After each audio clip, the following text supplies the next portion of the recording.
السلام علیکم ناظرین ہماری آج کی ویڈیو کا ٹاپک ہے سنت نبوی صلی اللہ علیہ وآلہ وسلم کے مطابق سونے سے پہلے 3 مرتبہ بستر جھاڑنے، دائیں کروٹ سونے اور سونے سے پہلے وضو کا حکم کیوں دیا گیا؟ سائنسدانوں نے تحقیق کی تو نتائج نے سب کو دنگ کر دیا۔ ایسی بات کہہ دی کہ آپ بھی بے اختیار سبحان اللہ کہہ اٹھیں گے۔ ہمارے پیارے نبی کریم صلی اللہ علیہ وآلہ وسلم نے آج سے 1400 سال قبل جو سنت اختیار کی تھی اور ان پر عمل پیرا ہونے کا حکم دیا تھا، آج سائنس بھی ان احکامات کو مسلم تسلیم کر رہی ہے۔ نبی کریم صلی اللہ علیہ وآلہ وسلم کے احکامات اور سنت سے یہ ثابت ہے کہ سونے سے قبل اپنے بستر کو 3 بار جھاڑ لینا چاہیے۔ بظاہر تو ایسا نظر آتا ہے کہ اس حکم کا مقصد بستر پر کیڑے مکوڑوں یا کسی اور نقصان دہ چیز سے صاف کرنا ہے، لیکن سائنسی تحقیق میں ایسا ہوشربا انکشاف ہوا ہے کہ آپ بھی دنگ رہ جائیں گے۔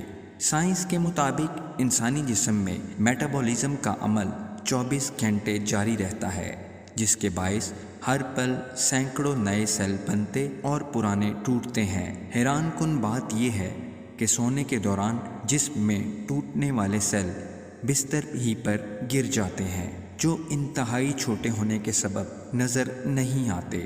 اگر بستر کو بغیر جھاڑے اس پر سونے کے لیے لیٹ جائیں تو یہ مردہ سیل جسم میں داخل ہو کر کئی مہلک بیماریوں کا سبب بنتے ہیں، اور سائنس نے بھی یہی ثابت کیا ہے کہ ان مردہ سیلوں کو صاف کرنے کے لیے بستر کو کم از کم 3 بار جھاڑنا لازمی ہوتا ہے، اور ایسا کرنے سے خطرہ ٹل جاتا ہے۔ نبی کریم صلی اللہ علیہ وآلہ وسلم نے سوتے ہوئے دائیں کروٹ پر لیٹنے کا حکم بھی دیا ہے، اور اس ضمن میں سائنس کا کہنا ہے کہ ایسا کرنے سے دل پر دباؤ بہت کم ہوتا ہے، جس کے باعث دل صحیح بہتر طریقے سے کام کرتا ہے، اور سونے کے دوران بھی پورے جسم کو خون کی سپلائی بہترین انداز میں ہوتی ہے، جبکہ دل کے دورے کے خطرات بھی کم ہو جاتے ہیں۔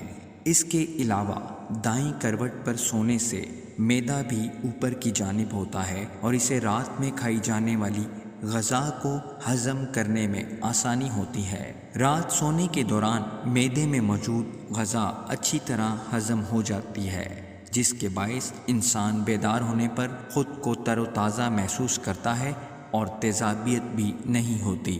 ہمارے پیارے نبی صلی اللہ علیہ وآلہ وسلم کے احکامات کے مطابق سونے سے قبل باوضو ہو کر سونے کا حکم دیا گیا ہے۔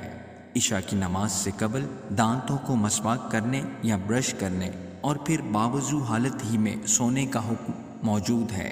اس کی سائنسی توجہ آج کے سائنسدان یہ پیش کرتے ہیں کہ رات میں دانت صاف کرنے کے سبب انسان دانتوں کی بیماریوں کے ساتھ ساتھ دل کی مہلک بیماریوں سے اور معدے کی بیماریوں سے محفوظ رہتا ہے۔ منہ میں موجود کھانے کے ذرات کو اگر سونے سے پہلے صاف نہ کیا جائے تو وہ جراثیموں کا سبب بنتے ہیں۔ رات میں وضو کے بعد کچھ نہ کھانے پینے کا بھی حکم ہے۔